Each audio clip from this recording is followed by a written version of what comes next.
In the 2022 race to Alaska, Team Pestou, who was sailing solo, braved some rough conditions in Stage 1, the proving ground, to be second out of 45 boats starting to reach Victoria Harbour. Meanwhile, Team Narwhal lost their mast, and some other boats capsized and needed to be rescued by a Coast Guard helicopter. In Stage 2, Pestou led the sailing fleet through the Gulf Islands. The next day, he was still in second place behind Malolo's much faster Trimaran, when he noticed his boat had been damaged by some logs overnight. Today, we're going to hear his story. Here we are with Eric Pesty from Team Pestou. He came in second place in the proving ground, which is the first stage from Port Townsend to Victoria. And he was actually leading for a good part of the first day the sailing fleet out around Turn Point and through the night. And then overnight, I guess what happened is you encountered some obstacles. A whole bunch of logs. Yeah, I kept hitting logs, and yeah, I hit a really big one. In the morning at sunrise, I noticed that I had some structural damage to the boat. It took me a while to realize what was going on, but when I realized that was the problem, I had to make the quick decision that the smart thing to do was just stop. Right, yeah. and get the boat somewhere safe, and that it wasn't going to be a quick fix. Yeah. So and so you noticed that the AMA was moving independently from the main hull? Right, so I was it was sometimes in the morning. Sun was well up already, so I don't even remember the exact time, but I was standing in the cockpit kind of looking forward, and I noticed the bow of the AMA kind of moving up and down more, like relative to the main hull, more than it usually does. Which I thought, I was wondering if I was just tired or if there's something different or whatever. So I went to investigate, said no, there's definitely something wrong, and went back and looked at it, and suddenly realized the whole side of the boat where the bottom folding strut attaches was literally moving in and out at least half an inch, and that caused the whole bow to move, probably, I don't know, like several inches up and down with every little wave. And so the whole hull was flexing because the structural piece inside. The side of the hull was basically flexing because the bracket was only holding to the skin of the hull rather than the structure inside. Right. So it became quite flexible in that area, and it was quite spooky. For sure. Well, no kidding, because you don't know how long it's going to last. No, and thinking back at it, I'm pretty sure I was sailing like that for several hours, most likely. Yeah. So it wasn't. I don't think it was about to fail catastrophically, but it definitely looked very wrong. and you probably wouldn't have made it to Ketchikan like that. No, I wouldn't have wanted to find myself, in a blow again in these conditions. It would have gotten worse for sure. Like, how did you feel when you realized that your boat was damaged like that? Well, the first feeling was, not about the race itself. It was about, okay, let's, what's the next fight. Well, first thing I did when I saw what was going on is I dropped all the sails, and then I realized I went down below to try and see what was going on, because there wasn't much to look at outside. Yeah. And I could see the hull flexing with the bulkhead, still just lying there in like a 1 foot chop. And so that at that point I was like, okay, let's next step. So I turned the boat straight downwind, under autopilot, and then went back and checked, and there was almost no visible movement. So I was like, okay, this is I'm here now. I'm safe-ish. Yeah. Like the boat's it's not getting worse at this point. Yeah. And that's kind of where I realized, okay, what are my options? And it was either, I looked at, okay, can I get back to Vancouver Island? Which I decided I couldn't do that, because that was going to be even just sitting there with the waves on the beam there was quite a bit of flexing, so I decided that wasn't really an option. And then I kind of looked, okay, what's downwind from me, and looked at, okay, Gibson's looks like a nice sheltered place, so it was the obvious option. It was only, I think, like 12 miles straight downwind from where I was. So first I was just bare pole like this, so doing like three knots, something like that. And then I realized, well, I can probably use a bit of jib, and I kind of unrolled it halfway, but it's not really meant to be. It's not like roller reefing. And I looked inside. It's like, okay, it's still fine. And then I unrolled the jib completely, and I was doing, you know, whatever, 6 knots, something like that. And it was okay. Just going downwind was fine. And actually, just going into Gibson's, it got a bit more wavy, and I was surfing 12, 13 knots. But it felt. I mean, there's no side load on the boat. It was just surfing down the face of waves. And by that point, I was feeling okay that the boat wasn't about to fall apart. Right. I guess to answer your actual question was, first was, is the boat gonna break into exactly pieces? How bad, you know, how bad is it gonna be? Is the boat about to literally break apart? And then you know, react to that first, and then slowly build up. Okay, what's the longer what's term? the next thing? Next thing, and then next thing was really just, let's get somewhere safe, right? So it was like, okay, Gibson's is nice and sheltered. That's the perfect spot to go. And it's really only when I was at the dock in Gibson's that I started thinking, well, I guess that's it for now. I mean, I did a little bit before that. I did email the racing meet. It's like, okay, I'm not racing anymore. I'm out of the race. I guess somewhere in there I decided that I wasn't going to be able to fix that, like, just because it's not a quick fix. Like, it's not something you can do in the field.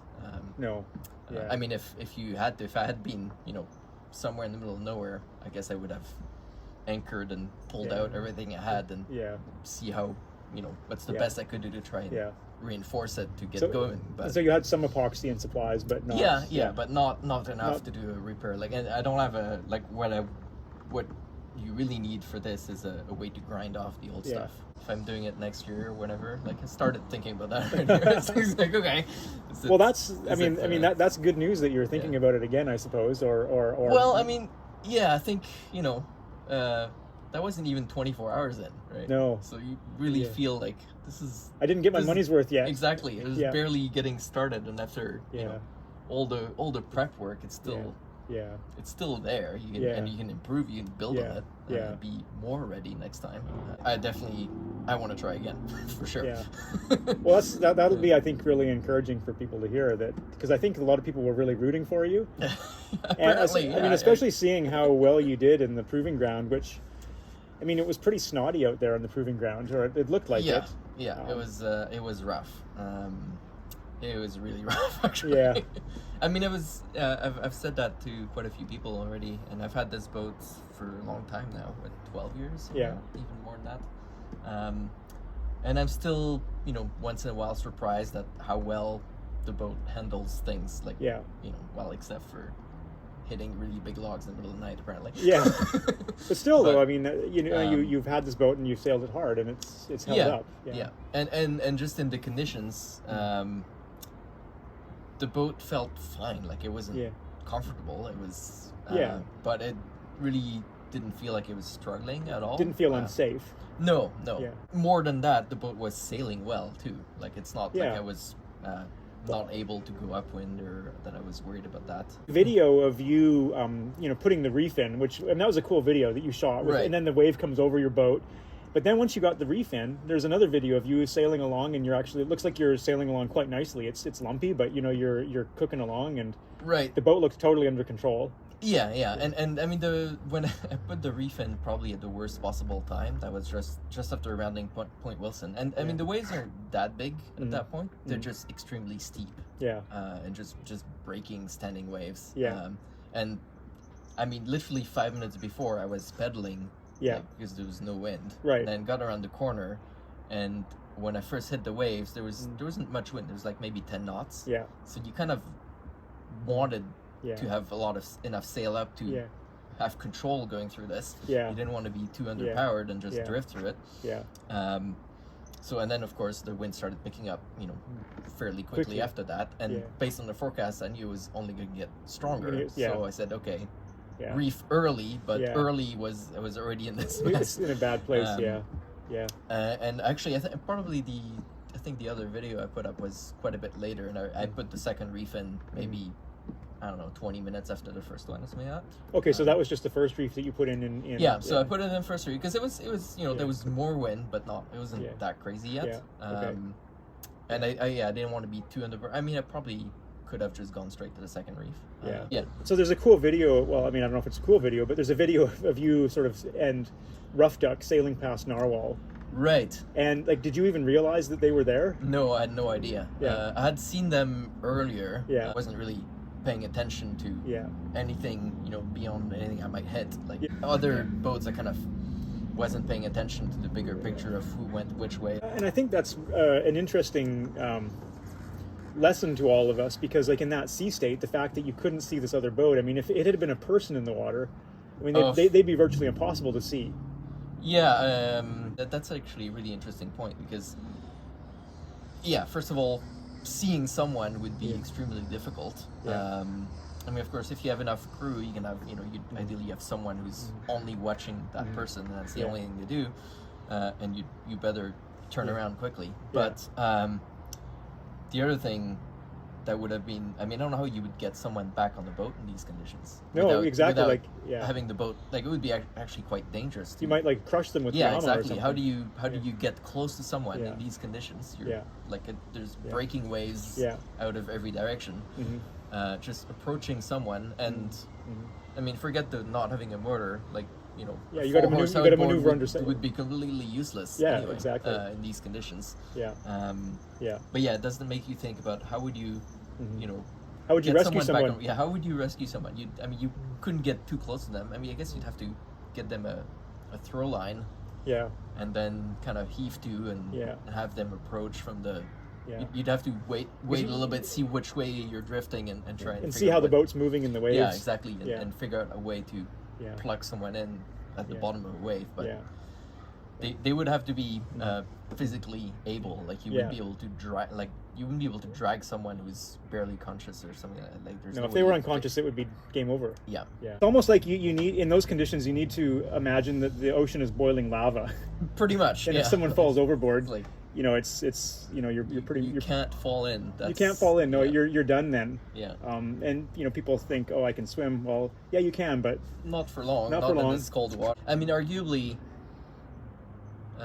if you did fall in these conditions, probably these conditions wouldn't stay like that very long, because it was fairly localized area. So there's like 3 knots of current, so even if you're in the water, you're still moving 3 knots away from the worst. You drift into calmer water fairly quickly. Yeah, I guess the worst waves were like right around Point Wilson there. Yeah, and the next maybe half a mile kind of thing was. And then it became like started, more normal. Yeah, then it got longer, like a more normal sea state. Still like a still 25 knots against some current, but.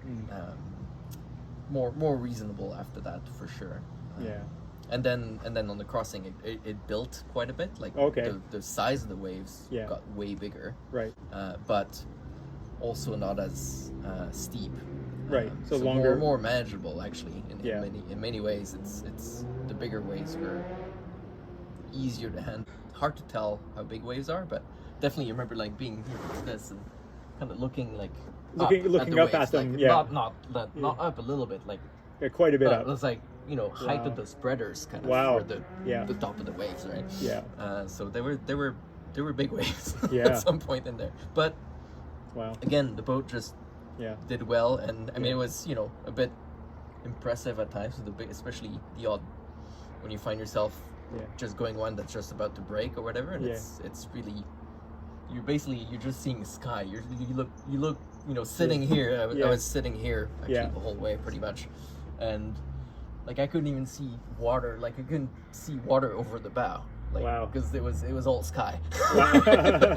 And then you go over and then you just like fall down. It's like yep, and now it's all water. There's no sky anymore. Yeah. Right? So was your steering technique to just kind of bear away a little bit as you came off, or what did you do? Yeah. Avoid landing flat, and definitely landing on the ama really smooths things out.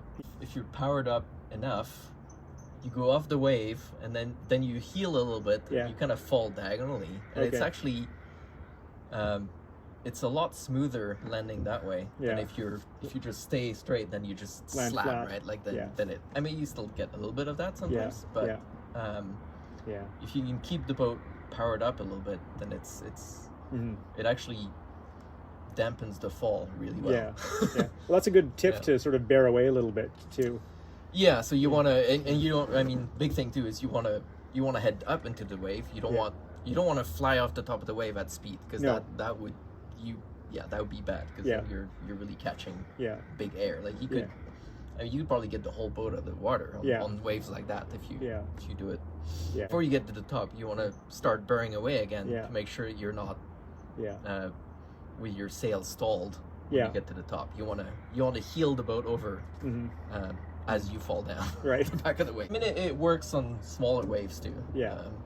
The key for me is to land the ama first, which has less volume and less flat area, so you don't belly flop, basically. Right? And you got nice V-shaped amas too, which are nice and land more softly. So you had your hands full, and then you're coming into Victoria. Did you realize how well you had done? I knew I was doing pretty well. I wasn't sure, because again, I kind of lost track of where the different boats were. But no, it's I mean, it's really only when I got to the dock, I was like, is that it? Is that really? Am I really the second boat in? Yeah. That was definitely not what I expected in the morning. Well, you've done quite a bit of single-handed sailing, but it seems like you've been doing more and more of it as time has passed. True. Because I remember when we first met, you typically had like one crew or. Yeah, and I guess I mean, a lot of it, we were at that time was with Turkey, and we sailed basically every 3 weeks, or like at least once a month throughout the year, so it was kind of easier to keep keep a regular crew going. I have a theory actually about why you took up single-handed sailing. Tell me. so we were sailing together on your boat in the Snake Island and Nanaimo Regatta, and so you and me were together on your boat here.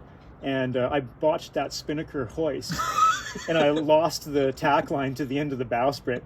And I think you thought to yourself, "I'm never sailing with another human again." So I'm gonna sail single-handed from now on, and not have this problem ever again. I've done that myself, so I can't. That didn't work out. No, I mean it's there's something about sailing by yourself, and I think. I don't think it's for everyone. I think some people just don't even see why you would put yourself through that. But there's something rewarding about it. Just being by yourself doing something, you have full control of what's happening. Even though it's sailing, so you don't know, you don't actually control everything. Yeah. But there's a certain I don't know, like almost like a clarity of what what needs to happen, and you're not dependent on anything else. It's yourself in the boat, and there's a certain niceness to it. Like it's a nice feeling. It's part of how I grew up too. Just being generally self-reliant as a family of 4 or 3 on the boat in the middle of nowhere. So you kind of learn to think that way. So there's that, and then I would go off on my dinghy by myself. And I mean, most of the time I didn't have a radio or anything. I was literally whatever, like on my own. Like literally on my own. so from quite a young age, you're actually used to sailing on your own. Exactly. So it's, I guess for me it's kind like of going it's home. a natural thing to do, to just be out there by myself, just the boat and myself, and whatever happens. But that's something it feels familiar to me. Like it's normal for me, which I guess is probably not the case for most people. So you quite literally grew up on a trimaran with your parents, right? Like in the sailing around the world sort of thing, or in the Caribbean or wherever you were, right? Well, like parents out there, take your children sailing. Yes. And then they might do the race to Alaska solo too. Is there any advice that you would give to like aspiring single-handed sailors out there? Sure. I mean, first of all, is that figure out if you actually like it. That's kind of the first step, right? Try it out on a nice day, or even go with, ideally have someone that you've sailed with and say, hey, I want to try this. Just go down below and only come up if I call you. That would be, if you're, depending where you are in your process, right? If you move on beyond that, then, start small and build up. Obviously, don't get yourself in trouble quickly. But mainly, I think the biggest thing when you're sailing by yourself is you have to plan everything ahead, Yeah. like way longer ahead than you would normally. Yeah. Okay. Whatever it is, right? Yeah. Like you have to really pay attention to the big picture, because Yeah. what you don't want to be is be surprised by something. Right. You have to Yeah. anticipate everything. Otherwise, you can't be two places at once. Yeah. Yeah. And it helps to have an autopilot that Yeah. you can trust. Yeah. That's important. It can get out of control very quickly when the Yeah. wind picks up. Oh yeah. Um, Yeah. Yeah. So an autopilot is crucial, and planning ahead. Yeah, Yeah. for sure. And obviously, longer distance, you have to find a way to rest. Yeah. What I've been doing, and I did actually last summer a 36-hour sail. Yeah. By Which yourself. was, Yeah. Yeah, by myself, nonstop. Yeah. Yeah, the way I kept going was basically just 20-minute naps, like 15 or 20 minutes. Yeah. Either in the seat here, Yeah. or lying down, like Yeah. on the bench here. Yeah. Just lying down, eyes closed, Yeah. with a loud alarm on a timer. Yeah. And basically, when the alarm goes off, just sit up, look around, check that everything's okay, Yeah. and if things are okay, just do it again. Yeah. And one of the key things too that I found is start right away. Yeah. Like even don't keep going for 18 hours without a single nap and then Yeah. crash. Yeah. So ideally, you'd have like a sort of a moderate established wind, and then you could Yeah. do a little bit. I of mean, resting. it's a lot. If you got like 10 knots of wind, Yeah. steady, then yeah, you can definitely rest quite well. Yeah. And even during daylight, I still have to take naps if I Yeah. want to hope to keep going. So either you're gonna Yeah. stop regularly and Yeah. stop at night and try to sleep, Yeah. for extended periods, or you have to rest whenever you can, and that's Mhm. any time of the day, whenever Mhm. you're on attack and the wind's steady, Yeah. just lie down. Just look for opportunities to rest. Exactly. And I guess if you found yourself really, really knackered, you could anchor for an hour or something like that. Yeah, and so you would, anchor for if needed, anchor, or even you could, if you had to, you could even heave to. Like if there's nowhere to anchor and you're like, Yeah, I heave can't to, do this, yeah. you can just drop all the sails, Yeah.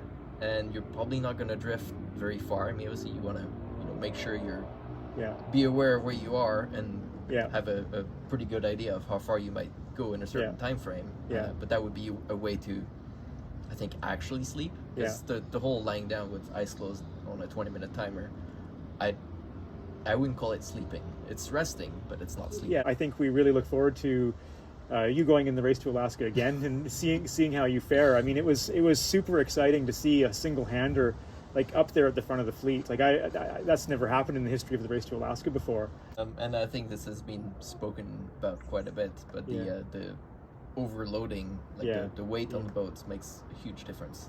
And just by being solo, I don't have nearly as much weight, even relative to the side of the boat.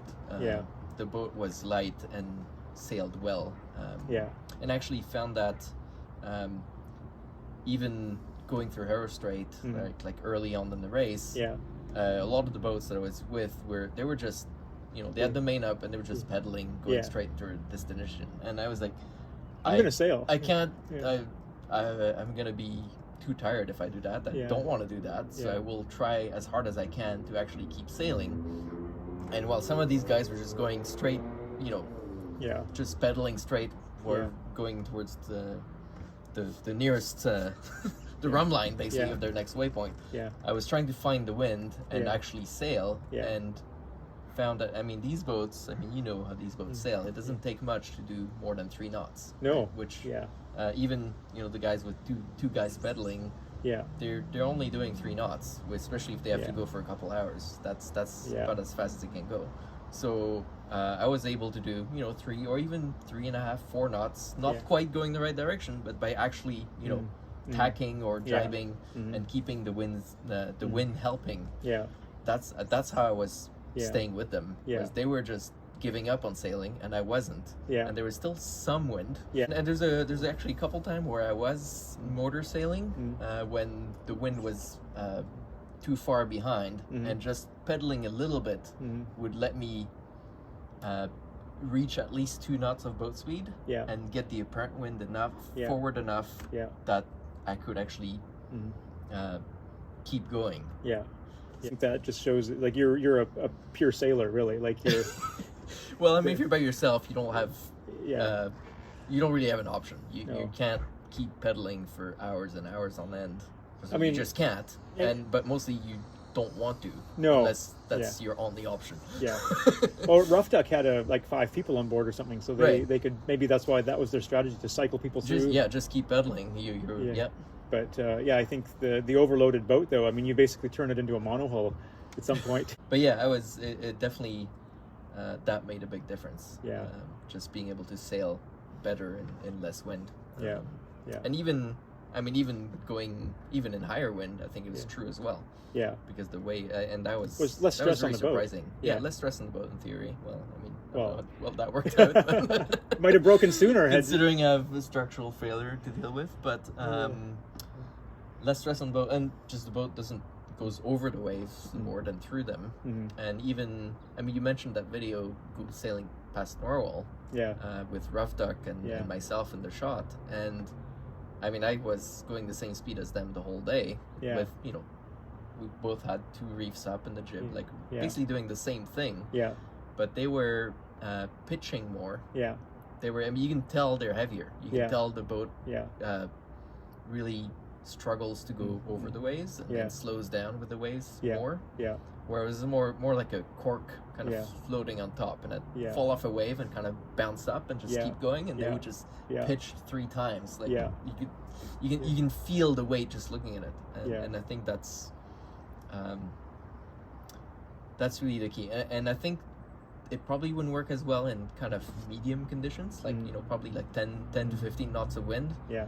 I mean, in the evening, Turbodactyl passed me. Yeah. Like, they were going at least 2 knots faster than I was in 10 knots of wind. Yeah. Going upwind, and that's the way it should be. Yes, exactly. That's what you'd expect. But in less than 5 knots of wind, when things get sticky, then I think I had an advantage. And in actually rough seas, even though I have much shorter, much less water line, somehow just being lighter more than made up for it, which I really would not have expected. But that seems to be the case. Yeah. And it's a trend, right? Like it's all the other trimarans were slower. Yeah. Yeah. In those conditions, but they were all heavier. Yeah. Yeah. Yeah. Thanks again, Eric. It's been really welcome. really great chatting with you, and we really look forward to watching you next year. All right. Yeah. Well, I'll try not to disappoint.